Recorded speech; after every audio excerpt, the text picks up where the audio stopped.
तो अध्याय नंबर 18 में आपको वो सारी चीजें मिलेंगी जो आपने अब तक पूरे गीता में अध्याय नंबर खास करके 2 से लेकर 17 तक स्टडी किया था। इसका ब्रेकअप लिख लीजिए आप। के टोटल 1 2 3 4 5 6 सेक्शंस हैं। Total number of versus 78। अगर आप इस तरह से क्लास चलाते रहेंगे 3-3 हफ्ते में, तो 2 हफ्ते में पूरा होने की संभावना है। और अगर हफ्ते में एक ही क्लास चलाएंगे तो 1 महीना चलेगा। भगवद गीता फीस्ट।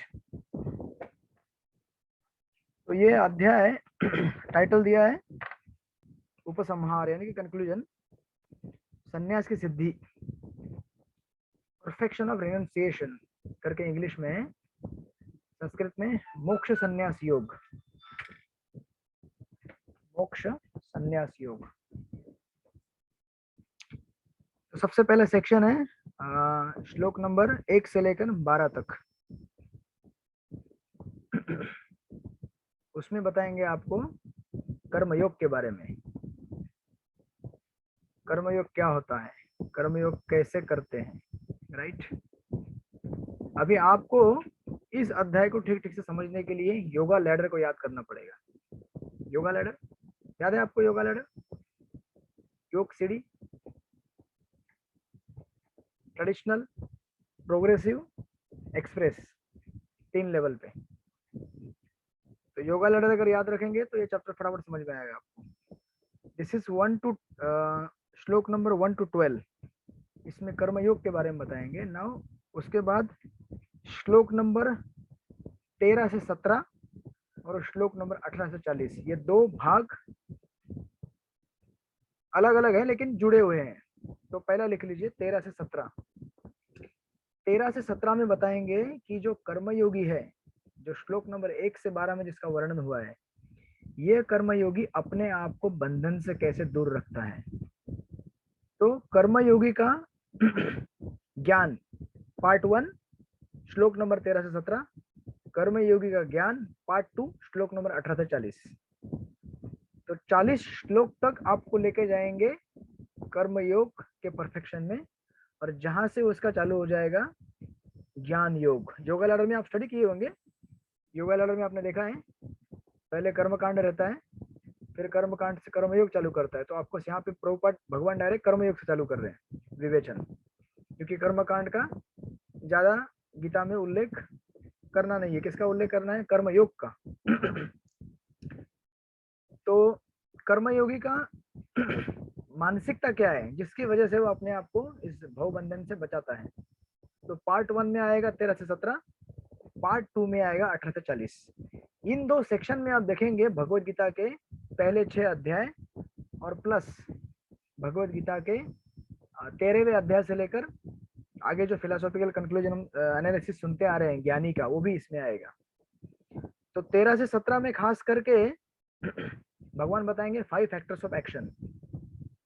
किसी भी कार्य के लिए 5 कौन से फैक्टर होते हैं, उस 5 फैक्टर्स का वर्णन आएगा श्लोक नंबर 13 से 17 में। बेसिकली अध्याय नंबर 3 से लेकर 6 तक कि ज्ञानी का क्या मेंटालिटी होता है, और उसके भी और आगे अध्याय श्लोक नंबर 18 से 40 में बताएंगे कि ज्ञानी का और इवॉल्व मेंटालिटी क्या है, अंडरस्टैंडिंग क्या है। तो प्रकृति के 3 गुण वो कैसे कार्य करते हैं, जो हम अध्याय नंबर 14 से स्टडी करते आ रहे हैं, 14, 15, 16, 17। हम इन 4 अध्यायों में प्रकृति के 3 गुण किस तरह से सारी चीजों के ऊपर परवेड करते हैं। कोई भी वस्तु प्रकृति के 3 गुणों से आच्छादित है, तो वो ज्ञान उसमें बताएंगे कि उससे कैसे उसे इस्तेमाल करता है, समझता है कि चीजें कैसे प्रकृति के गुणों द्वारा प्रभावित है, मुझे इससे कैसे बाहर निकलना है, वगैरह वगैरह। फिर जैसे जैसे ये ज्ञानी थोड़ा आगे, कर्मयोगी ज्ञान में आगे बढ़ता है, तो वो क्या बन जाता है? कर्मयोगी से बनता है ज्ञानी। तो अभी तक वो गृहस्थ है, समाज में रह रहा है, सोसाइटी में रह रहा है, लेकिन अभी ये व्यक्ति क्या करता है? 41 to 48 इस सेक्शन में देखेंगे आप कि कर्मयोगी देखता है कि भैया केवल नो चीजों से अनासक्त रह के काम नहीं चलने वाला है। तो मुझे क्या करना पड़ेगा, मुझे जो मेरा जो भी कर्म है वो मुझे किसे अर्पण करना पड़ेगा, भगवान को अर्पण करना पड़ेगा, और ट्रेडिशनल लेवल ऑर्डर में ब्रह्म को अर्पण करना पड़ेगा। तो वो अर्पण करने की विधि सीखता है वो श्लोक नंबर 41 से 48। तो आप उसको लिख सकते हैं, यू नो कर्मयोग को किस तरह से भगवान को अर्पण कर सकते हैं। तो कर्मयोगी आगे आगे बढ़ता जा रहा है।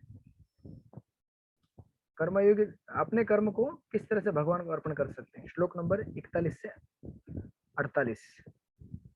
जैसे तीसरे अध्याय में बताया गया है ना कि कोई भी व्यक्ति बिना कार्य किए नहीं रह सकता। तीसरे और पांचवें अध्याय में बताएंगे। तो हर जगह आपको कार्य करना ही पड़ेगा, लेकिन कार्य किसके लिए करें वो विश्लेषण वहां पे आएगा। फिर श्लोक नंबर 49 से 55।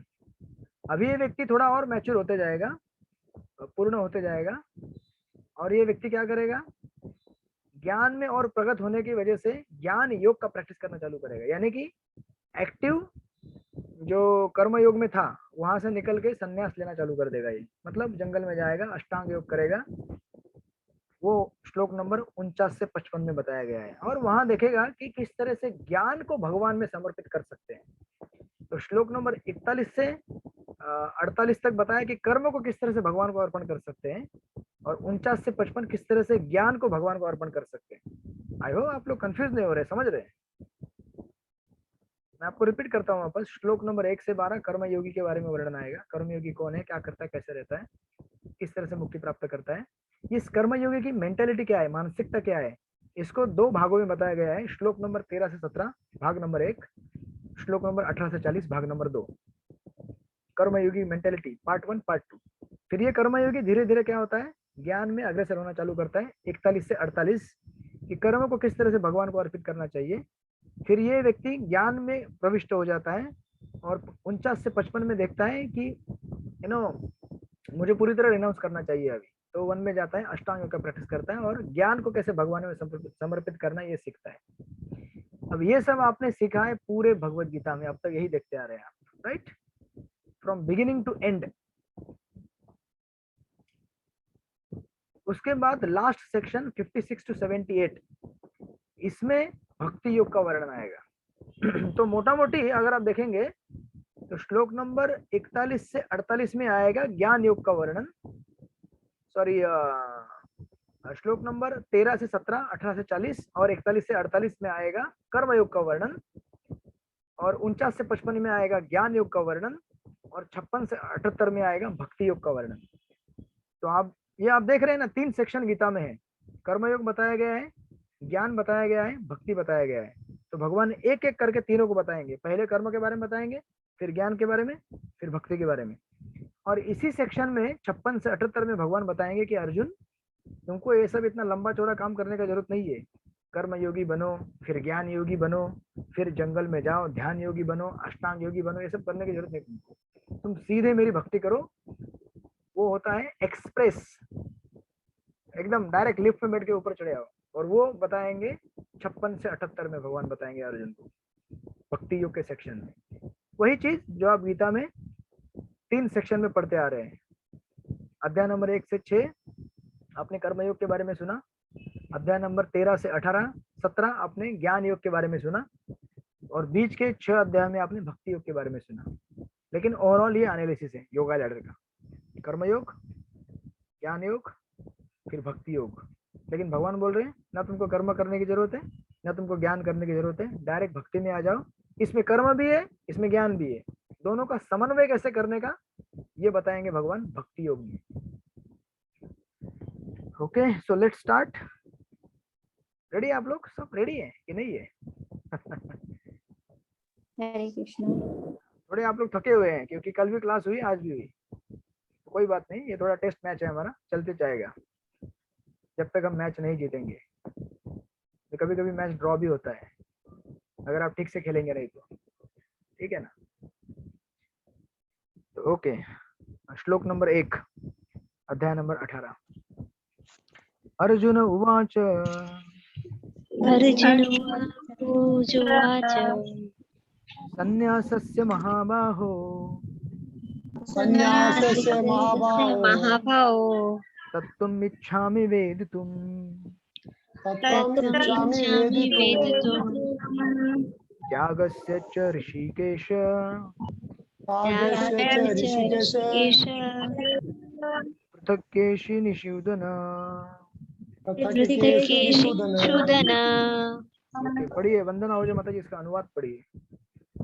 हरे कृष्ण प्रभु जी, दंडवत प्रणाम। अर्जुन ने कहा, हे महाबाहु, मैं त्याग का उद्देश्य जानने का इच्छुक हूँ। और हे केशी निषूदन, हे ऋषिकेश, मैं त्यागमय जीवन मतलब संन्यास आश्रम का भी उद्देश्य जानना चाहता हूँ। हरे कृष्ण, दंडवत प्रणाम। Okay okay fine. सॉरी, यहाँ पे क्या हुआ ना,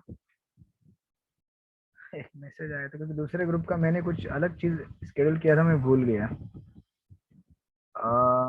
ओके, शायद चले गए, लगता है वो निकल गए यहाँ से, दूसरे मराठी ग्रुप वाले। ओके एनीवे, तो नाउ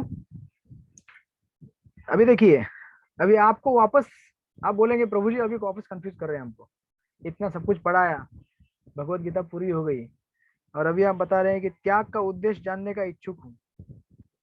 अर्जुन ने पूरा सुन लिया भगवान से सारा विश्लेषण। अभी अर्जुन बोल रहा है कि मुझे त्याग का उद्देश्य बताओ, मैं त्यागमय जीवन संन्यास आश्रम का भी उद्देश्य जानना चाहता हूँ। तो यहाँ पे अभी इस चैप्टर का और इसके पहले वाले चैप्टर का कोई कनेक्शन नहीं है, डायरेक्ट, नो डायरेक्ट कनेक्शन, क्योंकि ऑलमोस्ट गीता सब खत्म हो गई। तो अभी आप बोलेंगे कि फिर ये अर्जुन क्यों ये सब प्रश्न पूछ रहे हैं। सबसे पहली बात, अर्जुन भगवद गीता बहुत पहले समझ चुका है, अध्याय नंबर 10वें में। अध्याय नंबर 10 में जब चतुश्लोकी गीता के बाद अर्जुन ने कहा पर ब्रह्म परम धाम, जब बोल दिया कि आप ही सब है, परम है, आप ही पुरुषोत्तम है, तो वहां पे गीता एक्चुअली पूरी हो चुकी थी। अर्जुन सब कुछ समझ चुका है वहां पे कि मुझे भगवान को शरण जाना है, भगवान की सेवा करनी है। फिर भी यहाँ पे अर्जुन ने प्रश्न पूछ रहा है आपके हित के लिए, मेरे हित के लिए। तो जिसको भी भक्ति शास्त्री में अभी तक गीता नहीं समझ में आई थी जो पॉइंट्स मिस आउट हो गए थे, मेन पॉइंट्स यहाँ पे रिपीट हो जाएंगे वो पॉइंट्स, राइट। तो इसीलिए अर्जुन का प्रश्न किसके लिए है, लोक संग्रह, लोक संग्रहम एवापि। जो तृतीय अध्याय में भगवान ने कहा कि जनक और जो दूसरे राजा थे उन्होंने भी संसार में रह के कार्य किया, उन्होंने थोड़ी जंगल में जाके संन्यास लिया। अर्जुन तुम भी यहीं रहो, राज्य संभालो, लेकिन मेरे खातिर ये सेवा करो, मेरे खातिर राज्य संभालो। देखिए मैं बहुत कोड वर्ड में बोल रहा हूँ, इसमें पूरे अध्याय का सार भरा हुआ है। अगर आप ऐसा करोगे तो आपको बंधन नहीं लगेगा, हालांकि आप इस दुनिया में काम करते रहोगे। That's the message of Gita. Bhagavad Gita हमें कभी भी इस दुनिया से दूर जाने के लिए नहीं कहती है, बल्कि इस दुनिया में रहते हुए इस दुनिया से दूर रहना सिखाती है। And that's the great science. ये सबसे बड़ा रहस्य है गीता का, इस जगत में रहते हुए भी इस जगत से मतलब डिस्कनेक्टेड रहना, बहुत बड़ा विज्ञान है ना ये। जैसे पानी में गिरे पद्म पत्रम एवं मसा, पंचम अध्याय में भगवान ऑलरेडी बता चुके हैं, कमल का पत्ता पानी में रहता है फिर भी पानी से बिल्कुल भी टच नहीं रहता है, राइट। यही कला यहाँ पे सिखाई जा रही है, योगसु कर्म कौशलम, द्वितीय अध्याय में जो बताया था भगवान ने। सो नाउ, तो ये अर्जुन के प्रश्न किसके लिए हैं, लोक संग्रह करने के लिए। तो प्रभुपाद इस पर्पट में इन चीजों को क्लियर कर रहे हैं। Before coming to the technical points of shloka, में पर्पट ले रहा हूँ ताकि आप लोगों को थोड़ा ज्यादा आलस ना आए। इस श्लोक में 2 टेक्निकल पॉइंट है वो लेता हूँ, लेकिन देखिए प्रभुपाद क्या करें यहाँ पे सेकंड लाइन में। प्रत्येक अध्याय में भगवान बल देकर कहते हैं कि भगवान की सेवा ही जीवन का चरम लक्ष्य है। प्रभुपाद हमारे लिए कॉन्सेप्ट पहले से क्लियर करते जा रहे हैं। आप जो भी समझो या ना समझो, आपको एक चीज तो जरूर समझना है कि हमें भगवान की सेवा करनी है, क्योंकि हम लोग भगवान के नित्य दास हैं। That point is always clear, right. हम चाहे जो भी समझे या ना समझे, लेकिन हम भगवान की सेवा करना है, इतना तो हमारे लिए क्लियर है। तो प्रभुपाद लिखते हैं, इसी विषय को इस 18वें अध्याय में ज्ञान के परम गुह्य मार्ग के रूप में संक्षिप्त में बताया गया है। प्रथम 6 अध्याय में भक्तियों पर बल दिया गया है। आप बोलेंगे यहाँ भक्तियों का बताया गया, कर्मयोग बताया गया, लेकिन उसका परिणति किसमें हुआ, योगिनाम अपि सर्वेषां इस श्लोक में हुआ। सबसे बड़ा योगी कौन है? जो हमेशा मेरे ऊपर ध्यान करता है। तो सबसे बड़ा योगी कौन है? ब्रजवासी है, यशोदा है, हमने उदाहरण लिए थे योगा लड़र के टाइम में, जो निरंतर भगवान की कैसे सेवा की जाए उसके पर ध्यान देते हैं, सबसे बड़ी योगी है वो। फिर अगले 6 अध्याय में शुद्ध भक्ति, उसकी प्रकृति तथा कार्यों का विवेचन है बीच के 6 अध्याय में। अंत के 6 अध्याय में ज्ञान, वैराग्य, अपरा तथा परा प्रकृति का कार्यों और भक्ति का वर्णन है। राइट, ये सब हमने अभी तक स्टडी करते आ रहे हैं। निष्कर्ष रूप में यह कहा गया है कि सारे कार्यों को परमेश्वर से युक्त होना चाहिए जो ओम तत्सत शब्दों से प्रकट होता है। तो पिछले चैप्टर से भी प्रभुपाद ने कनेक्शन जोड़ दिया यहाँ पे। ये सारे कार्य किसमें परिणत होने चाहिए? हरे कृष्णा कृष्ण कृष्ण हरे हरे, हरे राम राम राम हरे हरे। सारे कार्यों का अंतिम लक्ष्य होना चाहिए भगवान की भक्ति। भगवत गीता के 3 खंड से यही प्रकट होता है कि भक्ति ही एकमात्र जीवन का चरम लक्ष्य है। पूर्ववर्ती आचार्यों तथा ब्रह्म सूत्र या वेदांत सूत्र का उदाहरण देकर इसकी स्थापना की गई है। Right, and so and so and so. तो आप आगे पढ़िएगा, प्रभुपाद इसको लिख रहे हैं। और interestingly, now let's come to the technical point of this shloka. इस श्लोक में एक दिया है त्याग और दूसरा दिया है संन्यास। अर्जुन कह रहे हैं मैं त्याग का उद्देश्य जानने का इच्छुक हूं, और साथ में मैं त्याग में जीवन ब्रैकेट में प्रभुपाद लिख रहे संन्यास आश्रम को भी जानना चाहता हूँ। कौन बताएगा त्याग और संन्यास में क्या अंतर है? Will tell. हरे कृष्ण प्रभु जी।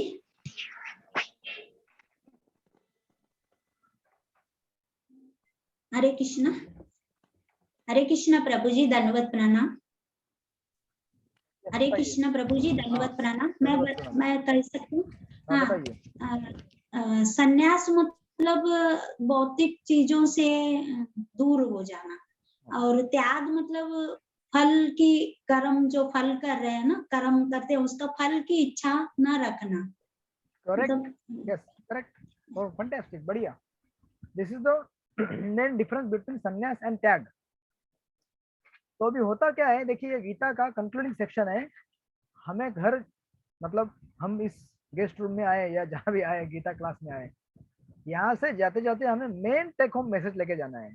क्या लेके जाना है मैसेज? हमें इस दुनिया में रहना है और रहते हुए कार्य करना है। ये पहली अंडरस्टैंडिंग है। गीता हम में से किसी को भी वैराग्य और संन्यासी नहीं बनाना चाहती है। हमें क्या बनाना चाहती है गीता? भक्त बनाना चाहती है। Be clear with this point. Gita हमें ना तो सन्यासी बनाना चाहती है, ना वैरागी बनाना चाहती है, ना ज्ञानी बनाना चाहती है। गीता हमें भक्त बनाना चाहती है।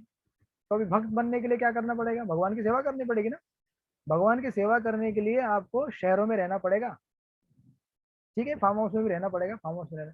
लेकिन हमें इस दुनिया में रहते हुए इस दुनिया की चीजों का इस्तेमाल करके ठाकुर जी की सेवा करनी पड़ेगी। राइट। तो हम में से कोई भी गीता पढ़ने के बाद ये निष्कर्ष पे ना आए कि आज से घरदार छोड़ के मैं कहाँ जा रहा हूँ। यहाँ तक कि ये भी मत कहना कि मैं वृंदावन जा रहा हूँ भजन करने के लिए। जाओ आप वृंदावन भजन करने के लिए, लेकिन सही समय आने के पर। प्री मैच्योर विदाउट प्यूरिफिकेशन, हमारा ठीक ठीक से अगर शुद्धिकरण नहीं हुआ है तो वृंदावन भी हमारे लिए बॉम्बे जैसा ही है। वृंदावन में भी आजकल वही सब कुछ है, गाड़ियाँ चलती हैं, होटल है, गेस्ट हाउस है, मोबाइल है, इंटरनेट है, बिल्डिंग्स है, सब कुछ वही है ना। कुछ चेंज होने वाला है क्या वृंदावन जाके? अगर हमारा चेतना चेंज नहीं हुआ है तो वहां जाके क्या चेंज होगा? कुछ भी चेंज नहीं होने वाला है। तो इसलिए आज भी हम वृंदावन जाते तो क्या करते हैं? हम मधुकरी करके प्रसाद लेते हैं क्या यात्रा में जाते हैं तो? नहीं ना। क्या करते हैं हम सब लोग? अरे कहाँ है वो बाके बिहारी की चाट गल्ली? कहाँ है सुबह सुबह नहाने के लिए गर्म पानी, पीने के लिए बिस्लरी का पानी, खारा पानी पिया नहीं जाता हमसे, सोने के लिए फर्स्ट क्लास एसी वाला रूम, नहाने के लिए बढ़िया बाथरूम चाहिए, प्रसाद में पराठा चाहिए। कहाँ गया ब्रज और कहाँ गया बॉम्बे? बॉम्बे में ही रह रहे हम लोग। सो दैट्स व्हाई जब तक हमारा चेतना चेंज नहीं होगा, आर्टिफिशियली वृंदावन में जाने का कोई मतलब है नहीं। आप जा सकते हैं, मैं मना नहीं कर रहा हूँ। हम जाइए वृंदावन में, दर्शन कीजिए, यात्रा कीजिए, आइए वापस और यहाँ आके सेवा कीजिए। वृंदावन केवल अपने आप को रिचार्ज करने के लिए जाना है, वहां रहने के लिए नहीं जाना है। वहां रहने के लिए जाना है जब हमारा प्यूरिफिकेशन होगा, जब हमारा अधिकार होगा वहां रहने का। अभी हमारा अधिकार नहीं बना है। हाँ, कुछ कुछ लोगों का होगा, मैं किसी को जज नहीं कर रहा हूँ यहाँ पे। कुछ कुछ लोग बोलेंगे प्रभु जी आप तो एकदम, आपको गीता के कंक्लूजन में एकदम गुमराह कर रहे हैं। पूरी गीता में भगवान ने बताया सर्वधर्मान् परित्यज्य माम एकं शरणं व्रज, व्रज, भगवान ने बोला व्रज में आके रहो। तो ऐसे तो हम कोई भी अर्थ निकाल सकते हैं। तो पहले हमें वृंदावन कॉन्शियसनेस में आना पड़ेगा, वृंदावन चेतना में आना पड़ेगा। जब हम वृंदावन चेतना में आएंगे तो हमारे लिए वृंदावन हर जगह मौजूद रहेगा, राइट। सो दैट्स व्हाई जैसे माता जी ने आंसर दिया, त्याग और संन्यास। संन्यास मतलब क्या होता है, देखिए चक्रवर्ती पाद यहाँ पे एक कमेंट्री में अपनी कमेंट्री में कंक्लूजन देते हैं इस चीज का। कहते हैं कि जनरल अंडरस्टैंडिंग क्या होता है इस दुनिया में लोगों का, अरे मुझे इस दुनिया से मुक्त होना है, मुक्त होना है, मुक्त होना है, ये सब बंधनकारी है, बंधनकारी है, मुझे टेंशन आ रहा है, मुझे ये चीज बांध देती है, वो चीज बांध देती है, संसार, ये सब नहीं चाहिए, नहीं चाहिए। तो आदमी क्या करता है, संन्यास ले लेता है। हाँ अभी मैं संन्यास, मैंने अभी सैफरन कपड़ा पहन लिया है और मैं किसी स्त्री से बात नहीं करता हूँ, किसी कर्मी लोगों से बात नहीं करता हूँ, एक जगह बैठ के मैं अपना तप करते रहता हूँ, मैं सन्यासी। This is one definition of सन्यास, राइट। तो चक्रवर्ती पाद कहते हैं कि दिस इज जनरल अंडरस्टैंडिंग, लेकिन अगर आप गीता को टटोलेंगे ठीक ठीक से, पिछले कुछ अध्याय में जाएंगे, जैसे गीता के 12वें अध्याय में बताया गया है सर्व कर्म फलम त्यागम तत्कुरु यथात्मवान। तो यहाँ पे त्यागी की व्याख्या दी गई है। कह रहे हैं कि लेकिन इससे बढ़िया क्या होगा, आप त्यागी बनिए, सन्यासी मत बनिए आप। हालांकि दोनों सेम चीजें हैं, सन्यासी भी त्यागी है और त्यागी भी सन्यासी है, लेकिन असली व्यक्ति वो है जो दोनों में समन्वय ला सके, क्योंकि दोनों में एक डिफरेंस है। क्या डिफरेंस है, सन्यासी मतलब चीजों को त्याग देता है और सन्यास लेता है, और त्यागी चीजों के साथ रहता है लेकिन उन चीजों के ऊपर अपना अधिकार नहीं जमाता, अपना पोजीशन नहीं दिखाता। उसके उस कार्यों से, जो भी कार्य करता है, जो भी चीजें उसके पास है, उससे उत्पन्न होने वाले फलों के ऊपर अपना अधिकार नहीं दिखाता। कर्मण्येवाधिकारस्तु, अगेन गोइंग बैक 2.47। जैसे देखिए, हम में से 99% लोग सन्यासी नहीं बन सकते। इज इट ट्रू और फॉल्स? सही है। और ना ही भगवान ने कभी कहीं रेकमेंड किया है कि आपको भक्ति करने के लिए बाल मुंडाने चाहिए, सैफरन कपड़ा पहनना चाहिए, घर दार छोड़ के एक अकेले कहीं निर्जन जगह पे रहना चाहिए, ऐसा कभी नहीं कहा भगवान ने। इनफैक्ट जिसको गीता बतलाई गई है वो कौन है?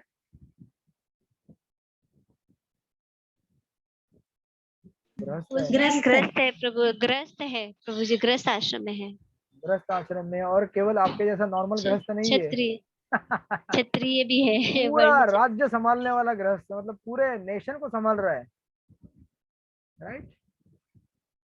इसलिए गीता पढ़ के कई बार लोगों को लगता है कि अरे हम वैरागी हो जाएंगे, हमारा बच्चा ये होगा वो होगा। कुछ नहीं होगा, टेंशन मत लो। 99% लोग होने वाले भी नहीं है।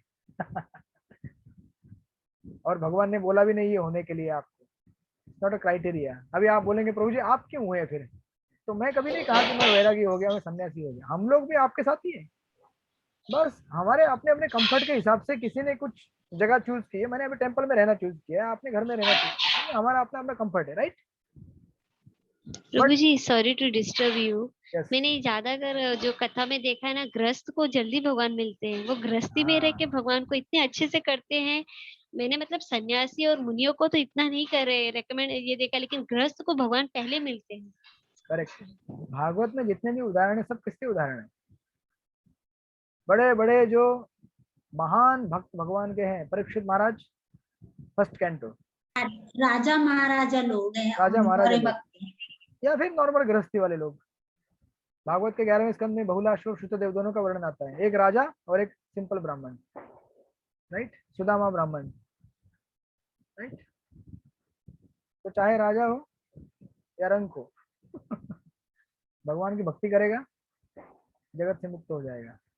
सो दिस इज फर्स्ट थिंग। इसलिए tyagi is better than sannyasi actually देखा जाए तो, but both are interchangeable terms. भगवान यहाँ पे दोनों टर्म्स को चेंज करके यूज करेंगे। कभी सन्यासी बोलेंगे, कभी त्यागी बोलेंगे, लेकिन असली सन्यासी वही है जो चीजों के ऊपर से अधिकार अपना हटा लेता है, उसको असली सन्यासी बोलते हैं। Right, now coming back to, I hope सबको ये क्लियर है पॉइंट।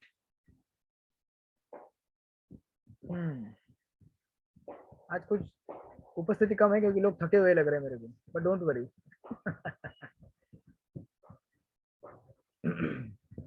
क्योंकि वीक डे, राइट। देखिए अभी प्रभुपाद यहाँ पे क्या लिखते हैं, उसके आगे वाला परपोर्ट देखिए, सेकंड पैराग्राफ। जिस प्रकार द्वितीय अध्याय में संपूर्ण विषय वस्तु की प्रस्तावना का वर्णन है, उसी प्रकार 18वें अध्याय में सारे उपदेशों का सारांश दिया गया है। इसमें त्याग तथा त्रिगुणातीत दिव्य पथ की प्राप्ति को ही जीवन का लक्ष्य बताया गया है। और फिर लास्ट में प्रभुपाद बोलते हैं, ऋषिकेश ये शब्द का इस्तेमाल करके अर्जुन क्या बोलना चाहते हैं, जो हमें मानसिक शांति प्राप्त करने में सहायक बनते हैं। अर्जुन उनसे प्रार्थना करता है कि वे सभी बातों को इस तरह संक्षिप्त कर दे जिससे वह समभाव में स्थिर रह सके। और केशी निषूदन किस लिए, क्योंकि केशी एक बहुत बड़ा असुर था, उसका भगवान ने वध किया था। तो हमारे अंदर भी जब किसी शंका का असुर आएगा तो हमें भगवान को विनती करनी है कि उसको आप वध कर दो, इसलिए वर्णन किया गया है ना। वही भगवान आंसर देना चालू करते हैं। श्री भगवान उवाच, भगवान उवाच उवाच काम्यनं कर्मणां न्यासं काम्यनाम कर्मणां सन्न्यासं कवयो विदुः सन्न्यासं सन्यासं सन्न्यासी कवयो सर्वकर्म फलं त्यागं सर्वकर्म फलं त्यागं प्राहुस्त्यागं विचक्षणा। राहुत्यागं विचक्षणा। विचक्षणा। ओके, अनुवाद पढ़िए, अनिता माता जी पढ़िए इसका अनुवाद। यस प्रभु जी, हरे कृष्ण करने प्रणाम। भगवान ने कहा, भौतिक इच्छा पर आधारित कर्मों के परित्याग को विद्वान लोग संन्यास कहते हैं और समस्त कर्मों के फल त्याग को बुद्धिमान लोग त्याग कहते हैं। हरि बोल। Yes, thank you. फिर वापस आप बोलेंगे, कंफ्यूज कर रहे हैं आप हमको। टर्म्स को इंटरचेंजिंगली यूज किया जा रहा है। तो कोई हमारे कुछ भक्त अभी भी सफर कर रहे लगता है गाड़ी में, तो उनसे रिक्वेस्ट है कि माइक को म्यूट कीजिए, तो बाकी भक्त यहीं बने रहेंगे, अदरवाइज वो भी ट्रेन पकड़ना चालू कर देंगे। Okay, thank you so much. भौतिक इच्छा पर आधारित कर्म के परित्याग को विद्वान संन्यास कहते हैं, यानी कि सन्यासी। देखिए 3 प्रकार के कर्म रहते हैं, नित्य कर्म, काम्य कर्म, नैमित्तिक कर्म। नित्य कर्म यानी कि हमारा रोज जो हम कर्म करते हैं उसमें, मतलब रोज मतलब ऐसा नहीं कि खाना खा रहा हूँ तो वो मेरा कर्म है, वो तो हमारा वो भी कर्म में आएगा, बट स्पेशली जो संध्या वंदन है, गायत्री है, यज्ञ, दान, तप, ये सब हमारा नित्य कर्म कहा जाता है। हमको रेगुलरली हमारे प्रिस्क्राइब ड्यूटी में रहता है। यानी कि ब्राह्मण के लिए कुछ नियत कर्म होते हैं, क्षत्रिय के लिए होते हैं और वैश्य के लिए होते हैं, राइट। जैसे वैश्य के लिए दान देना होता है, क्षत्रिय के लिए क्या होता है, रक्षा करना, ये उसका है। और ब्राह्मण के लिए तप रहता है और शूद्रों के लिए सेवा होता है। ये सब अलग अलग प्रकार के हमारे नित्य कर्म होते हैं। और नैमित्तिक कर्म यानी कि कभी कभी हम लोग करते हैं, जैसे कार्तिक व्रत करते हैं, चातुर्मास करते हैं, नैमित्तिक कर्म कहा जाता है। और काम्य कर्म ये तीसरी कैटेगरी है। काम्य कर्म यानी कि किसी भावना से प्रेरित होकर किसी फल की प्राप्ति के उद्देश्य से जब कर्म किया जाता है, जैसे पुत्र प्राप्त के लिए किया जाता है ना, कभी कभी यज्ञ, पुत्र यज्ञ कर्म कहा जाता है उसे। ये 3 प्रकार के कर्म रहते हैं। तो इनमें से जो सन्यासी रहता है वो क्या करता है, काम्य कर्म को रिजेक्ट कर देता है, यानी कि मुझे कोई भी इच्छा से प्रेरित कर्म नहीं करना है। और नैमित्तिक कर्म तो करेगा, वो कोई व्रत करेगा वगैरह वगैरह, और नित्य कर्म करेगा। और त्यागी क्या करता है, त्यागी नित्य कर्म भी करता है, नैमित्तिक भी करता है और काम्य कर्म भी करता है। तो आप बोलेंगे प्रभु जी अगर त्यागी है तो फिर काम्य कर्म क्यों करता है, अगर कोई इच्छा नहीं तो काम्य कर्म क्यों करता है वो? आप लोग कंफ्यूज हो गए कि मैं रिपीट करता हूँ। 3 प्रकार के कर्म होते हैं, काम्य कर्म, नित्य कर्म यानी कि जो डेली हमारा हमारे वर्ण और आश्रम के हिसाब से जो भी हमारी साधना और सेवाएं दी गई हैं उसे नित्य कर्म कहते हैं। संध्या वंदन, गायत्री, यज्ञ करना, दान देना, तप करना, ये डेली बेसिस पे होता है। जैसे गृहस्थों के लिए डेली बेसिस पे दान करना होता है। जैसे फॉर एग्जाम्पल आपने अगर घर में भोजन बनाया है तो आपको भोजन लेने के पहले घर के बाहर आके 3 बार बोलना है, कोई भूखा है, कोई भूखा है, कोई भूखा है। और जब तक कोई आवाज नहीं आएगा खड़े रहने का वहां पे, और थोड़ी देर के बाद कोई नहीं चिल्लाएगा, बस आके अपना प्रसाद ले लेंगे। अगर कोई बोला भूखा हूँ तो उसको जब तक आप खिला के संतुष्ट नहीं करेंगे तब आप खा नहीं सकते। See these are some duties, गृहस्थ के लिए ड्यूटीज है, क्षत्रिय के लिए ड्यूटीज है, उसे नित्य कर्म कहते हैं। और नैमित्तिक यानी कि कभी कभी निमित्त में हम करते हैं, कोई चातुर्मास है या फिर कार्तिक है, जन्माष्टमी है, उपवास करते हैं वगैरह वगैरह। और काम में कर्म यानी कि किसी इच्छा से प्रेरित होकर कोई कर्म करना, जैसे पुत्र यज्ञ कर्म, पुत्र प्राप्ति के लिए करना, या फिर वगैरह वगैरह, जो हमें भौतिक चीज चाहिए उसको प्राप्त करने के लिए। तो सन्यासी काम में कर्म को छोड़ देता है, लेकिन त्यागी काम में कर्म को भी करता है अलॉन्ग विद अदर टू, नित्य भी करेगा और नैमित्तिक भी करेगा। तो फिर क्वेश्चन यहाँ पे आता है कि फिर त्यागी व्यक्ति अगर वो त्यागी है तो फिर काम में कर्म क्यों करता है? अगेन क्यों करता है वो? समाज में एग्जाम्पल एस्टेब्लिश करने के लिए कि आपको अगर कुछ चाहिए ना तो आप देवताओं का आवाहन करो। आपको पुत्र प्राप्ति करनी है तो पुत्र यज्ञ कर्म करो, और उससे होने वाला जो प्राप्त जो फल है उसको भगवान की सेवा में लगाओ।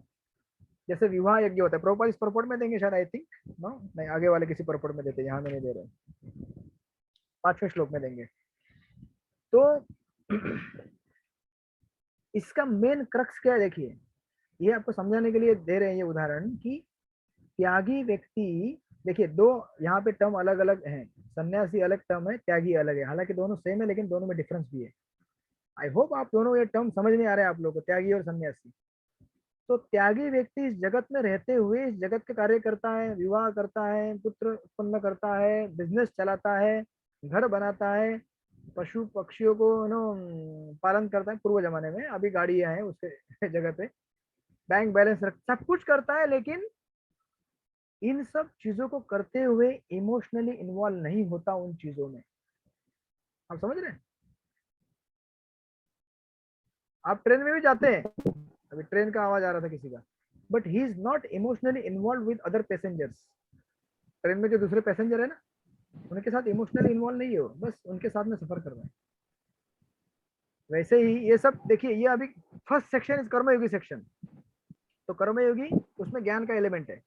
अब हमारे लिए देखिए कर्मयोगी क्या सोचेगा, उसमें ज्ञान, उसमें क्योंकि ज्ञान है ना, धीरे धीरे ज्ञानी में कन्वर्ट होगा वो। तो उसके लिए क्या है कि मैं जो भी कर रहा हूँ मैं नहीं कर रहा हूँ, मैं खा रहा हूँ मैं नहीं खा रहा हूँ, शरीर खा रहा है। आपको याद रहेगा 5वें अध्याय में हमने स्टडी किया था कि मैं चल रहा हूँ मैं नहीं चल रहा हूँ, ये शरीर चल रहा है। मैं सो रहा हूँ मैं नहीं सो रहा हूँ, बॉडी सो रहा है। मैं अभी पढ़ाई कर रहा हूँ, मैं पढ़ाई नहीं कर रहा हूँ। तो ज्ञानी प्रोसेस थोड़ा डिफिकल्ट है। इसका काउंटर पार्ट क्या है? भक्ति का। तो हम क्या बोलेंगे, मैं क्यों पढ़ रहा हूँ? भगवान की प्रसन्नता के लिए पढ़ रहा हूँ। मैं क्यों खा रहा हूँ? भगवान की सेवा करने के लिए शक्ति चाहिए इसलिए खा रहा हूँ। आप समझ रहे डिफरेंस दोनों का? मैं दोनों को पैरेलल दे रहा हूँ, कर्मयोगी और भक्ति योगी का। हालांकि भक्ति योग यहाँ से स्टार्ट नहीं हुआ, लेकिन प्रभुपाद यहाँ से भक्ति योग को जोड़ के बता रहे हैं। तो बेसिकली जो भी हम कार्य करेंगे इस दुनिया में, हमें उनके साथ इमोशनली इन्वॉल्व नहीं होना है। उसी को कहते हैं नंबर 1 वैरागी, नंबर 1 सन्यासी, परफेक्ट सन्यास उसको बोलते हैं। इसलिए देखिए ना, सन्यास की सिद्धि इस चैप्टर का इस अध्याय का शीर्षक है। यस बोलिए पंचतत्व प्रिया प्रभु, बोलिए बोलिए। हरे कृष्ण प्रभु जी। यस, तो ये युक्त वैराग्य का सिद्धांत है, उसी को आप वर्णन कर रहे हैं कि कार्य करना लेकिन आसक्त नहीं होना उसमें। करेक्ट, सेम प्रिंसिपल ओके, जो भक्ति रसामृत To सिंधु में make it आगे more आएगा। Yes correct. तो बेसिकली यहाँ पे समन्वय होगा। मैंने इसलिए शुरू में कहा यहाँ पे कर्म और ज्ञान दोनों का समन्वय किया जा रहा है। तो कर्म तो हम सबको करना है, हम बिना कर्म किए रह नहीं सकते, बराबर ना? लेकिन साथ में कर्म इस तरह से करना है कि उसका बंधन भी ना लगे। तो कर्म योगी सोचेगा कि मैं नहीं खा रहा हूँ या मैं नहीं सो रहा हूँ, ये शरीर चल रहा है, बंधन से इमोशनली इन्वॉल्व नहीं होना है। That's the secret. चाहे भक्त योगी हो, भक्त योगी बोलेगा कि भगवान के लिए कर रहा हूँ। तो भक्त योगी में क्या है, पॉजिटिव है, और कर्म योगी में थोड़ा नेगेटिव है, क्योंकि अभी तक उसको पता नहीं कि किसके लिए कर रहा हूँ ये। और भक्त योगी बोलेगा मैं भगवान के लिए कर रहा हूँ। तो इमोशनल अनइन्वॉल्वमेंट, इमोशनली इन्वॉल्व नहीं होना है, जो कि हमारे लिए टफ है एज अ कर्म योगी। इसीलिए हम लोग इसको क्या बोलते हैं कि भगवान के लिए। Right. The positive side is भगवान के लिए, तो उसमें भगवान आ जाते हैं, तो भगवान के साथ इमोशंस है, सेवा है, भाव है, राइट।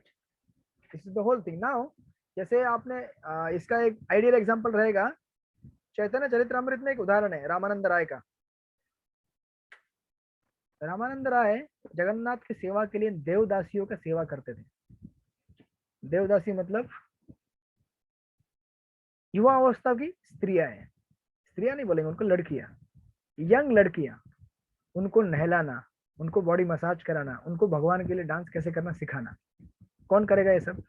हम में से कोई नहीं कर पाएगा, ठीक है ना। लेकिन रामानंद राय इसको, क्योंकि रामानंद राय कौन है? विशाखा सखी है, राइट। तो अपने कॉन्स्टिट्यूशनल पोजीशन में सिचुएटेड है, तो सखियों को भगवान की सेवा के लिए क्या कर रही है, मतलब उनका प्रिपरेशन करा रही है कि सेवा भगवान के लिए कैसे डांस करना चाहिए।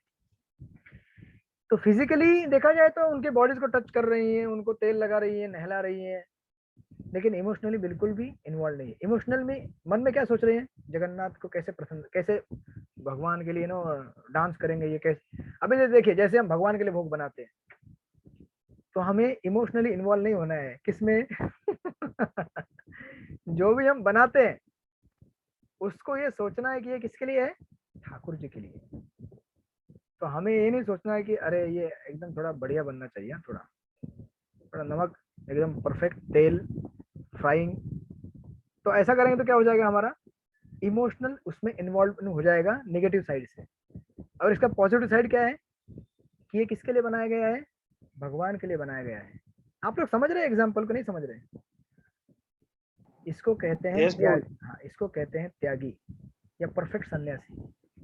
और केवल नहीं नहीं नहीं ये चीज छूना नहीं है, इसको पकड़ेंगे तो क्या हो जाएगा, मुझे इसको खाने की इच्छा हो जाएगी, मैं बनाऊंगा नहीं। तो क्या करोगे फिर? बैठे रहोगे? बैठे रहो। तुम्हारे मन के अंदर की इच्छा समाप्त होने वाली है कि नहीं होने वाली? मन में इच्छाएं तो है, तो उसको विधिवत एक पर्टिकुलर विधि से पूरा करो। ऐसा तो आप जबरदस्ती पूरा करोगे, अगर आप कृष्णा कॉन्शियस वे में इसको पूरा नहीं करने जाओगे तो भौतिक तरह से पूरा करने जाओगे, उससे बंधन लगेगा। बेटर है कि तुम इसे कृष्णा कॉन्शियस तरीके से पूरा करो। तुमको खाना है, भगवान को भूल लगा खाओ। कपड़े पहनने भगवान की खुशी के लिए पहनो, राइट। तुमको बहुत सारा धन दौलत इकट्ठा करना है, भगवान की सेवा के लिए करो। जो कुछ भी करना चाहते हो करो, भगवान की सेवा के लिए करो। उसमें तुम्हारा भी काम हो जाएगा, ठाकुर जी का भी हो जाएगा। पार्टनरशिप है ना, 50-50। भगवान भी इतने कृपालु है कि सब चीजों को एडजस्ट कर लेते हैं। बेसिकली ट्रेनिंग है हमारा ये। एक दिन ऐसा आएगा आप बोलेंगे कंप्लीटली आपके लिए भगवान, मेरे लिए नहीं होगा तो भी चलेगा, लेकिन भगवान फिर भी दयालु है, वो आपके लिए जरूर देंगे। तो अपने लिए क्या रख, लक्ष्मीपति है वो, इतना सब कुछ उनके पास भरा हुआ है, वो क्या करेंगे रख के, दे देते हैं आप। और भक्त बोलते हैं नहीं आप ले लो। तो ये ट्रांसेंडेंटल कॉम्पिटिशन स्टार्ट होगा तब भक्त और भगवान के बीच में। भक्त बोलेगा नहीं आपके लिए, भगवान बोले नहीं नहीं आपके लिए, फिर प्रेम बढ़ते जाएगा। तो ये स्टेज आएगा जब हमारा प्यूरिफिकेशन होगा, राइट। तो दिस इज वन थिंग यहाँ पे जो दिया है। नाउ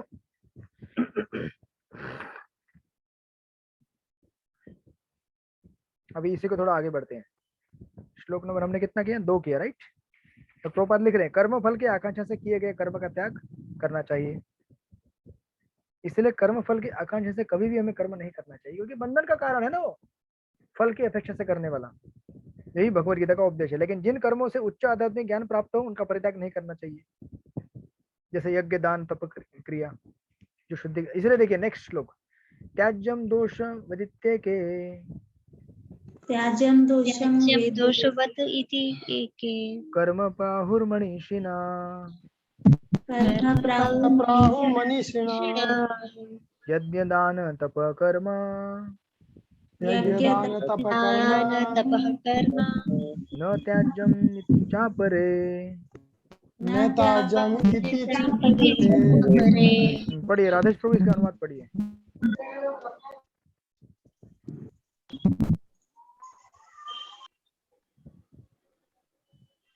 राधेश प्रभु जी आप यहाँ पे है नहीं है? अच्छा बुक नहीं है उनके पास। तरला स्वरूप बताइए, आप पढ़िए।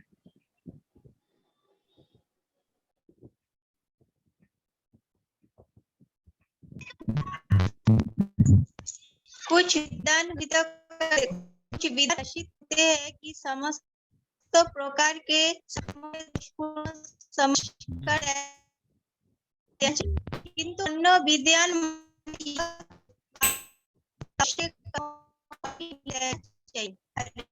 ओके, तो वही चीज वहां पे रिपीट कर रहे हैं। और दो यहाँ पे कैटेगरी के लोग दिए गए हैं। एक है त्याज्यम दोषम इत्तिके, तो कुछ लोग कहते हैं कि इनको दोषपूर्ण समझकर त्याग देना चाहिए। वो कौन है? सन्यासी, सांख्य फिलोसोफर्स बेसिकली। तो सांख्य योगी बोलते हैं अरे ये कर्म में दोष है, उस कर्म में दोष है, गृहस्थ लाइफ में ये प्रॉब्लम है, कंटेमिनेशन है, ये है, वो है, छोड़ दो, सांख्य फिलोसोफर्स। और दूसरे हैं मीमांसक, जो त्याज्यमिति चापरे, जो दूसरे बोलते हैं कि इसे कभी छोड़ना नहीं चाहिए क्योंकि ये शास्त्र के ऊपर आधारित है। शास्त्र बोलता है करना है तो करना ही पड़ेगा हमको, है कर्म मीमांसक फिलोसोफर है, राइट। तो अभी भगवान बोलेंगे कि मैं तुमको बताऊंगा इन दोनों के अलावा क्या कहना चाहिए। जैसे इस पर्पण में रूपक उदाहरण दे रहे हैं कि कभी कभी यज्ञ होता है तो उसमें पशु की बलि दी जाती है। तो कुछ लोग बोलते हैं अरे पशु की बलि हो रही है, उसको ये यज्ञ ठीक नहीं है, ऐसा नहीं करना चाहिए। कुछ लोग बोलते हैं अरे ये शास्त्रों में विहित दिया गया और इसमें जो यज्ञ में पशु की बलि चढ़ेगी उसको नया रूप मिलेगा तो करना चाहिए। तो अभी कोई बोलता है करना चाहिए, कोई बोलता नहीं करना चाहिए त्याग। भगवान बोल रहे हैं निश्चयम शृणु में तत्र,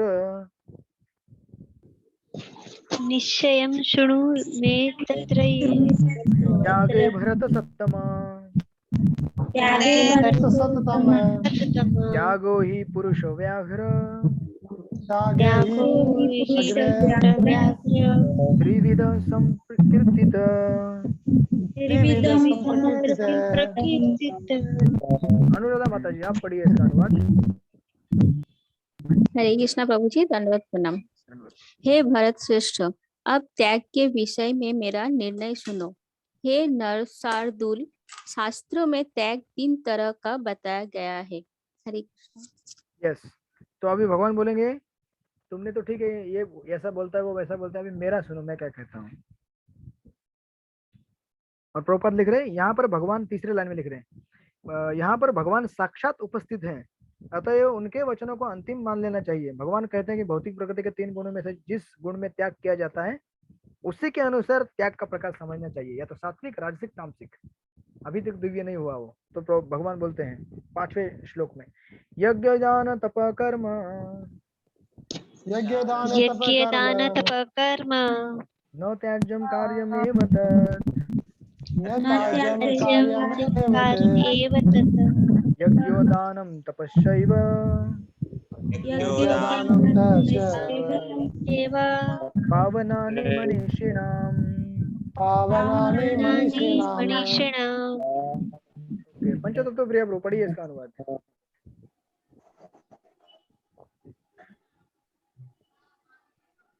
ओके, हीरालाल प्रजापति प्रभु हाँ पढ़िए पढ़िए पढ़िए। ठीक है, आपके इधर थोड़ा आवाज का प्रॉब्लम था।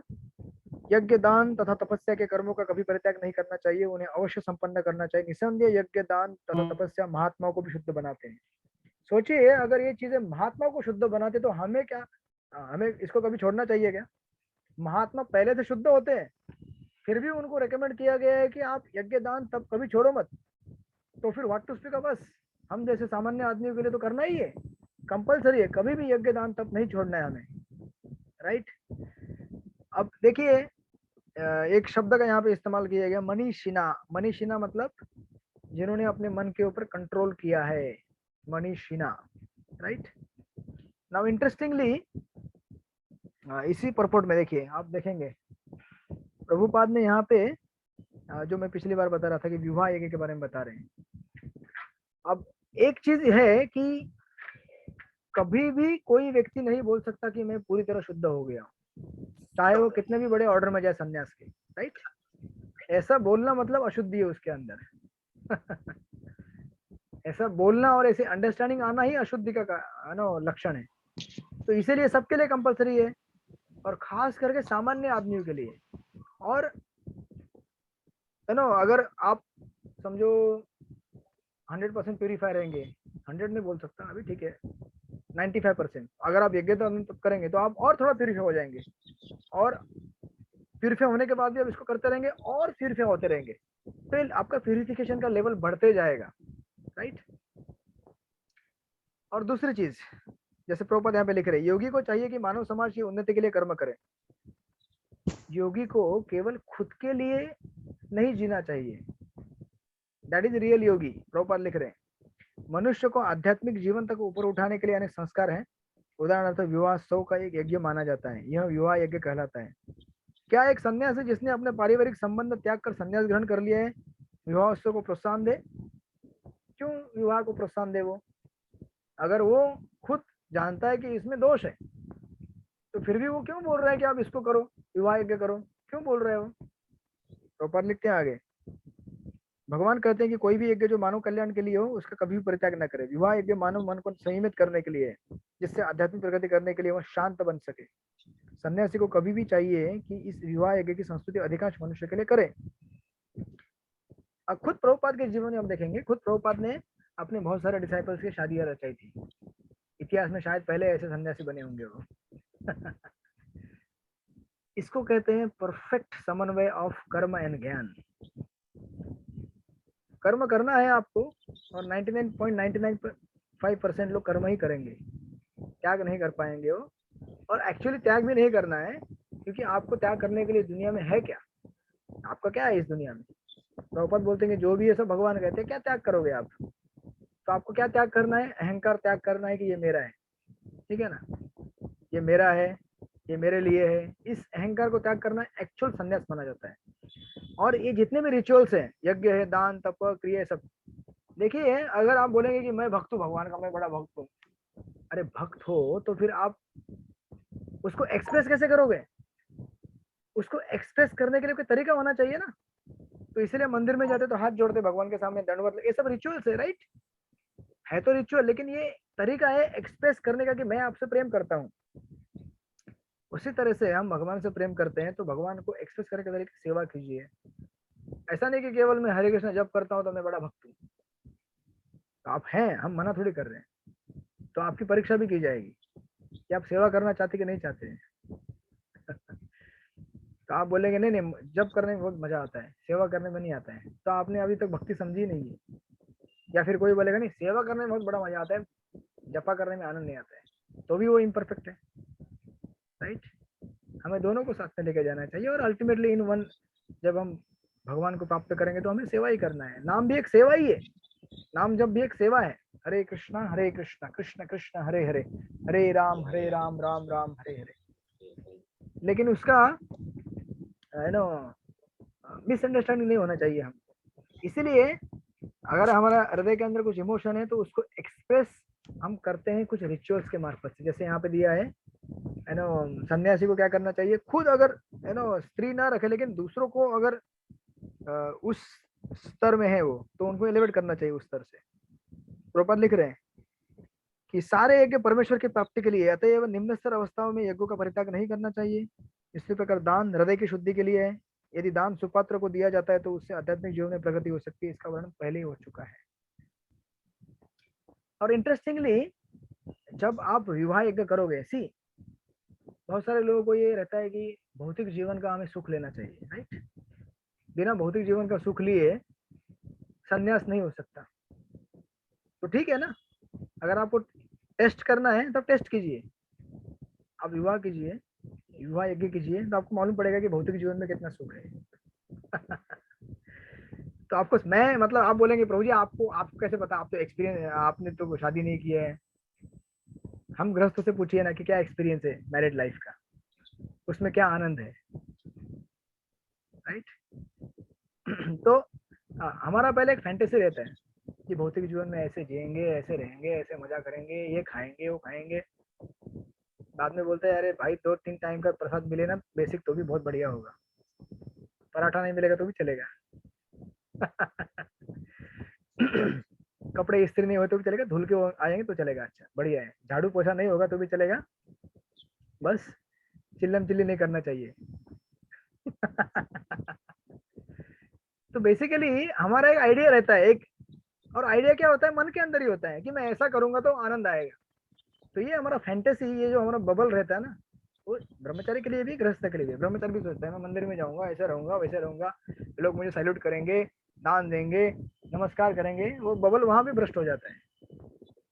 कोई भी आश्रम इसीलिए ज्वाइन करना चाहिए कि हमें सेवा करना है, सेवा करना है, हमें सेवा करना है।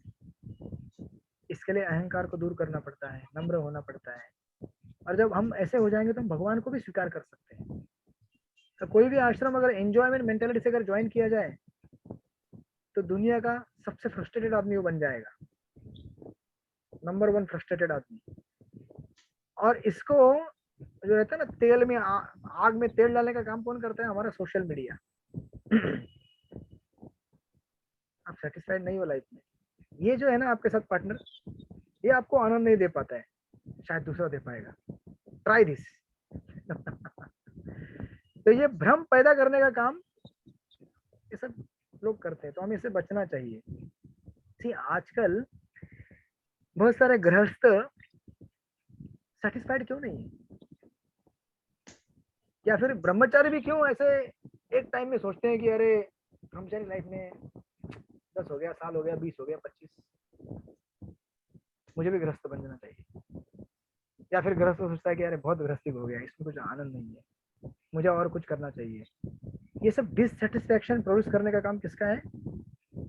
सोशल मीडिया का काम है। क्योंकि सोशल मीडिया क्या करता है, आपको कंपेयर कराता है। आपके पास है ना, उसमें मजा नहीं है, इधर आओ, इधर आओ, तेरे पास ये देखो, ये नया, ये लोगे, अच्छा है, सस्ते में देता हूँ, पैसा नहीं है, क्रेडिट कार्ड से ले लो, बाद में देना पैसा आराम से। घर में पहुंचा दूंगा, होम डिलीवरी, डोंट वरी, घर में आ जाएगा, दुकान में आने की जरूरत नहीं आपको। तो अभी ये सब प्रलोभनों के बीच में कौन सुखी रह पाएगा, कौन सेटिस्फाइड रह पाएगा? तो हमें लास्ट टाइम जैसे हमने डिस्कस किया था कि प्रभुपाद लिख रहे थे 17वें अध्याय में, जब मन इंद्रिय तृप्ति के विषय वस्तु के ऊपर ध्यान नहीं करेगा तो संतुष्ट होगा, जितना इंद्रिय विषय वस्तु के ऊपर ध्यान करेगा उतना असंतुष्ट हो जाएगा। और हमारा जितना भी आज का नेटवर्क है सोशल मीडिया का या आधुनिक जो मॉडर्न मीडिया है, वो क्या करता है, आपको नए नए इंद्रिय तृप्ति की वस्तु को दिखाता है वही चीजें लेकिन नए नए स्टाइल में दिखाता है। आपको लगता है कि ये नया है, इससे आनंद आएगा, तो उसमें तो वही चीज है सेम, खाली बाहर का पैकेट। अब समझो अगर सेम चीज, पुराना चीज, अगर वो कहते हैं ना ओल्ड वाइन इन, सॉरी शराब का उदाहरण है वो नहीं दूंगा। लेकिन सेम चीज को अगर नया पैकेट बना के दिया जाए, अरे प्रभु जी ये एकदम बढ़िया है, नया पैकेट में आया है, अरे भैया वही चीज है, पैकेट बाहर से चमचमा रहा है, पैकेट खोलोगे तो वही चीज दिखेगा, उसमें भूल मत जाओ, बराबर ना। तो इसलिए प्रभुपाद यहाँ पे कह रहे हैं कि विवाह यज्ञ हमें पसंद आए ना आए तो उसको स्वीकार करना चाहिए और उसमें बने रहना चाहिए। और ये स्वीकार करना चाहिए कि संतुष्टि जीवन में भौतिक कितना भी आनंद ले नहीं आने वाली है। इस चीज को फिर हम कंपेयर कर सकते हैं। सी दैट्स व्हाई ये विवाह भी एक सिस्टम है, साइंटिफिकली अरेंज किया गया है। आपको कुछ आइडिया था ना कि भौतिक जीवन ऐसा होता है वैसा होता है, टेस्ट कर लो, नहीं मजा आया इसमें तो किसमें मजा आएगा? संन्यास में मजा आएगा, उधर भी मजा नहीं आने वाला है। जहां मजा ढूंढ के जाओगे वहां फ्रस्ट्रेशन आने वाला है, और जहां सेवा के भाव में जाओगे वहां आनंद ही आनंद आने वाला है। यस पंचतत्व प्रिय प्रभु, आपके साक्षात्कार बताइए। सॉरी प्रभु, मेरे कोई साक्षात्कार नहीं है, लेकिन मेरा थोड़ा नेटवर्क का भी इश्यू था। लेकिन जहाँ तक मैंने सुना है कि ये जो चारों आश्रम का जो विधान भगवान ने दिया है, ये सभी प्रकार की मनोवृत्ति के लोगों को कवर करने के लिए दिया है। ये हर एक की ब्रह्मचारी मनोवृत्ति नहीं है, लेकिन गृहस्थ भी कैसे जो है इस वर्णाश्रम धर्म का पालन करते हुए भगवान को प्राप्त कर सकता है ना, उसके लिए भगवान ने सारे विधान दिए हैं कि क्रमशः हम भगवान की ओर आगे बढ़ सके। करेक्ट, परफेक्ट, यही आत्म साक्षात्कार है और कुछ नहीं। और प्रभुपाद ने हमारे लिए इसको और आसान बना दिया। हमको क्रमशः आगे भी बढ़ना नहीं है, उधर ही रहना है। आप गृहस्थ है ना, उधर ही रहिए, don't graduate to the next ashram. आपको वानप्रस्थी नहीं बनना है, ना ही आपको सन्यासी बनना है। ब्रह्मा जी ने कहा 10वें स्कंद में, स्थाने स्थिता, एक ही जगह पे रहो, भजन करो ठाकुर जी का। आप ब्रह्मचारी हो तो ब्रह्मचारी रहो, गृहस्थ गृहस्थ रहो, सन्यासी सन्यासी रहो, learn the art of becoming attached to the Krishna. ये कला अगर सीख गए आप परिपूर्ण सन्यासी बन गए। और इसके लिए क्या करना पड़ेगा? एंजॉइंग मेंटेलिटी कम करना पड़ेगा, सेवा भाव लाना पड़ेगा। तो कोई बात नहीं, अभी थोड़ा रहेगा हमारे अंदर एंजॉइंग मेंटेलिटी, ब्रह्मचारी के अंदर भी रहेगा, गृहस्थ के अंदर भी रहेगा। तो रोज का अपना जो रेगुलर साधना प्रभुपाद ने दिया करते रहिए, 16 राउंड करते रहिए और 4 नियम पालन करते रहिए, प्रसाद लीजिए, ड्यूटी वर्शिप कीजिए। एक दिन आपको पता चलेगा ये सब चीजें हैं बस नाम के लिए हैं, असली चीज तो और कहीं और है जो हमें धीरे धीरे मिलेगी। बट मैंने ये टॉपिक इसलिए छेड़ा यहाँ पे कि आपको अगर बचे रहना है, अच्छे भक्त बने रहना है, तो सोशल मीडिया से डिस्टेंस रखिए, जितना आवश्यक है उतना ही रखिए। अदरवाइज ये आपको कभी भी परफेक्ट त्यागी बनने नहीं देगा, परफेक्ट रिलेशनशिप नहीं बनने देगा, क्योंकि ये हमेशा आपको कंपेयर कराता रहेगा, ये अच्छा है, ये अच्छा है, आपके पास जो है बुरा है। सो दैट्स व्हाई हम लोग सेटिस्फाइड नहीं रह पाते, because we are always comparing. जैसे एक गृहस्थ दूसरे गृहस्थ से कंपेयर करता है, तो सिमिलरली एक ब्रह्मचारी दूसरे ब्रह्मचारी से कंपेयर करता है, अरे इस ब्रह्मचारी के पास ज्यादा फॉलोअर है, अरे इसके पास ये फैसिलिटी है, अरे इसके पास वो है। तो गृहस्थ बोलता है कि अरे उसका इतना बड़ा नौकरी है, उसका इतना पैसा है। ऐसा कंपैरिजन काय के लिए? हमारे जीवन का उद्देश्य हमें सबसे बड़ा ब्रह्मचारी है, सबसे बड़ा गृहस्थ नहीं बनना है, हमें क्या बनना है? भगवान का भक्त बनना है। If that is clear then your way back to God is open straight. तो और एक श्लोक पूरा करेंगे, उसके साथ विश्राम देंगे, ताकि 1 से 12 श्लोक का सीरीज है ये, 6 पूरे हो जाएंगे आज, फिर 6 और आगे वाला सेक्शन कर लेंगे। एतान्यापि तु कर्माणि एतानि अपि तु कर्माणि कर्माणि संगम त्यक्त्वा फलानि च संगं त्यक्त्वा फलानि च फलानि च कर्तव्यानिति मे पार्थ कर्तव्यानि मे पार्थ इति मे पार्थ निश्चितं मतमुत्तमम्। निश्चितं मतम् उत्तमम्। ओके, पढ़िए हीरालाल प्रभु इसका अनुवाद। हरे कृष्णा, दंडवत प्रणाम प्रभु जी। Yes, प्रभु। इस सारे कार्यों को किसी प्रकार की आसक्ति या फल की आशा के बिना संपन्न करना चाहिए। हे प्रतापुत्र, इन्हें कर्तव्य मानकर संपन्न किया जाना चाहिए, यही मेरा अंतिम मत है। हरे कृष्णा, दंडवत। यस, प्रभुपाद लिखते हैं, यद्यपि सारे यज्ञ शुद्ध करने वाले हैं, लेकिन मनुष्य को ऐसे कार्यों से किसी फल की इच्छा नहीं करनी चाहिए। दूसरे शब्दों में, जीवन में जितने सारे यज्ञ भौतिक उन्नति के लिए हैं, उनका परित्याग नहीं करना चाहिए। लेकिन जिन यज्ञ से मनुष्य का अस्तित्व शुद्ध हो और जो आध्यात्मिक स्तर तक उठाने वाले हो, उनको कभी बंद नहीं करना चाहिए। जिस किसी वस्तु से कृष्ण भावनामृत तक पहुंचा जा सके, उसको प्रोत्साहन देना चाहिए। भागवत में कहा गया, जिस कार्य से भगवद्गीता का लाभ हो उसे स्वीकार करना चाहिए, ये धर्म की सर्वोच्च कसौटी है। भगवत भक्तों को ऐसे किसी भी कर्म, यज्ञ या दान को स्वीकार करना चाहिए जो भगवत भक्ति करने में सहायक हो। और कभी कभी आपको ऐसा लगेगा, क्या ये सब त्याग वैराग्य ये सब कठिन है प्रभु जी हमारे लिए सब, लेकिन प्रभुपाद ने ऐसा सिस्टम बनाया है कि आपको बिना कुछ किए सब हो जाता है। आप सिंपली आप 16 माला कीजिए नियमित रूप से, 4 नियम पालन कीजिए, प्रसाद लीजिए, ड्यूटी वर्शिप कीजिए, भागवत पढ़िए, दैट्स इट। आपके बिना एक्स्ट्रा प्रयास के आपको वैरागी बना देता है, सबसे बड़ा तपस्वी बना देता है, और सबसे बढ़कर चीज सबसे बड़ा भक्त बना देता है। तो आप लोग कभी कभी बोलेंगे, बाहर के लोग बोलते हैं, ये सब गीता हमको नहीं समझ में आता है, ये सब त्याग वैराग्य कठिन है हमारे लिए। आपने सुना होगा लोगों से, हमसे नहीं होगा ये सब विरक्ति नहीं कर सकते हम लोग। अरे आपको किसने बोला विरक्त होने के लिए? रहो ना उसी घर में, उन्हीं लोगों के साथ में रहो, वही चीज खाओ जो आप, मतलब वही चीज मतलब नॉनवेज छोड़ के, कांदा लहसुन छोड़ के उन्हीं चीजों को आप खाओ। लेकिन सिर्फ क्या करना है?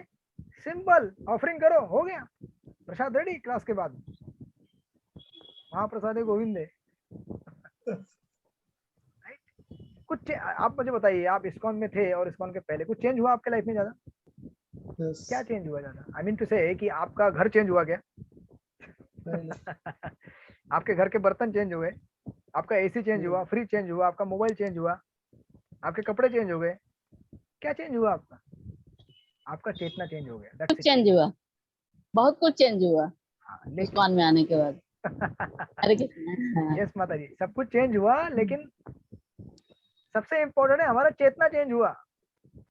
अरे भैया, वही आपके वही घर के संबंधी है ना आपके साथ, अभी भी वही पत्नी, वही बच्चे, वही आपका मकान, वही आपकी नौकरी। कि इस्कॉन में आने के बाद किसी का नौकरी चेंज हुआ है क्या? नहीं हुआ ना। अरे वही बिजनेस, वही दुकान, और हर किसी का जो रहने का स्टाइल था वो भी अभी तक वही है। मैं सही बोल रहा हूँ गलत बोल रहा हूँ? कोई मसालेदार खाना प्रसाद लेता था तो अभी मसाले वाले ले रहे हैं। ऐसा नहीं कि 16 माला कर गए तो अभी इतना सात्विक हो कि वो एकदम, या फिर कोई एकदम रंगीन कपड़े पहनते थे तो अभी रंगीन कपड़े पहनना नहीं नहीं प्रभु जी, मसालेदार खाना होके भी चेंज हो गया, क्योंकि अतुल कृष्ण प्रभु जी बोलते हैं कि भगवान को सादा, सिंपल और कम मिर्च वाला चाहिए, तो उनके हिसाब से हमें चेंज होना पड़ा। यस, लेकिन फिर भी भगवान ने मना तो नहीं किया ना, कभी मिर्च वाला प्रसाद ऑफर मत करो। लेकिन हमें हमारे लिए थोड़ी बनाना है, हमें तो कृष्णा के लिए बनाना है, तो हाँ, I have to prepare according to them. Yes, but if you want you can give ना, भगवान ने तो कभी मना नहीं किया। मतलब ये इतना एडजस्टेबल है कि आपको अगर कभी लगे आज पानी पूरी तीखा वाला, तो ठाकुर जी कभी मना नहीं करते, हाँ लाओ पानी पूरी, राइट। आई मीन टू से कि हमारा सब कुछ वही है आज जो पहले था, सिर्फ हमारा चेतना चेंज हो गया कि ये हम भगवान के लिए कर रहे हैं, और उसमें हमको प्रसाद तो मिल ही रहा है, हम मना नहीं कर रहे हैं। नो डाउट प्रभु जी, चेतना तो चेंज हुआ मेरे, लेकिन मेरा तो बहुत कुछ चेंज हो गया, वेरी सॉरी टू से। फ्रेंड से लेकर सब कुछ चेंज हो गया। हाँ, चेतना जो मेन है, जो व्यक्तित्व का, वो तो ऑब्वियसली पूरा चेंज हो गया, लेकिन आगे पीछे जो सराउंडिंग वो भी पूरा चेंज हो गया प्रभु जी। यस, किसी किसी के लिए सराउंडिंग चेंज हुआ होगा, नो डाउट, बट मैं ये इसलिए एम्फोसाइज कर रहा हूँ कि हमारा एक्सटर्नल चेंज होना इंपॉर्टेंट नहीं है, हमारा इंटरनल चेंज होना इंपॉर्टेंट है। वाई? बिकॉज कल आपको हो सकता है कि उन लोगों के पास वापस जाना पड़े, आपको हो सकता है कि कल उन लोगों के साथ काम करना पड़े, हो सकता है कि आपको उन लोगों के साथ बैठ के खाना भी खाना पड़े, क्योंकि जीवन की परिस्थिति ऐसी है कि हम सोचेंगे आज हमने किसी किसी के पास फाइनेंशियल फैसिलिटी रहेगा कि वो उसने जॉब चेंज कर दिया, सब कुछ चेंज कर दिया, मंदिर के पास आके घर ले लिया, बट सिचुएशन इस दुनिया में चेंज होते रहते हैं। तो इसीलिए सबसे इम्पोर्टेंट है कि हमारी मानसिकता चेंज हो जाए, फिर बात कुछ भी हो कुछ फर्क नहीं पड़ेगा। जैसे चित्रकेतु महाराज बहुत बड़े राजा थे, अचानक बट उनका चेतना भगवत भावना में था, इसलिए कुछ फर्क नहीं पड़ा। असुर तो असुर यार, कोई बात नहीं, तो भूमि में ही हम भक्ति करेंगे। राइट? तो यस, किसी के लिए सराउंडिंग चेंज हो सकता है, but most of the people may not, वही रहेगा, बट चेतना चेंज हो गया, उन चीजों को देखने का नजरिया चेंज हो गया, and that is the secret of Gita. यही मिस्ट्री है, क्योंकि देखिए आज अपना ये शरीर जो है ना, आज इतना अच्छा है, कल यही शरीर आपको इतना पीड़ा देगा ना, चाहे भक्त हो या अभक्त हो। उस समय आपका रिस्पांस देख लीजिएगा, अगर आपका रिस्पांस पॉजिटिव रहा तो आप समझ लीजिए कि आपकी चेतना में फर्क हुआ है, and that is required at the time of death. जब आपको भगवान के पास जाना है, तो जो ट्रांजिशन टाइम रहता है, उस ट्रांजिशन टाइम में आपको पूरा चेक किया जाएगा। डॉक्टर चेक करता है ना, थोड़ा ऐसे ऐसे, यहाँ पे इसका हार्ट ठीक है, लंग्स ठीक है, तो भगवान सब चेक करेंगे, सारे अंग चेक करेंगे आपके। इसका हार्ट ठीक है, पैर ठीक है, लंग ठीक है, दिमाग ठीक है, अल्टीमेटली चेतना ठीक है क्या इसका, then you are given the entrance. Okay, तो आप लोग प्रसाद लीजिए, फिर हम संडे को मिलेंगे शाम को 4 बजे, और फिर इस अध्याय को आगे बढ़ाएंगे। जय श्रील प्रभुपाद की जय, श्रीमद् भगवद गीता की जय। सिंधुदेव अनंत कोटि वैष्णव की जय, श्रील प्रभुपाद की जय। धन्यवाद प्रणाम प्रभु जी, हरे कृष्णा। प्रणाम। हरे कृष्णा, धन्यवाद प्रणाम प्रभु जी। आप लोग आपस में महाप्रसाद प्रेयर कर लीजिए। प्रभु जी, हमारा महाप्रसाद हो गया है 8 बजे के पहले। हरे कृष्ण। हरे कृष्ण।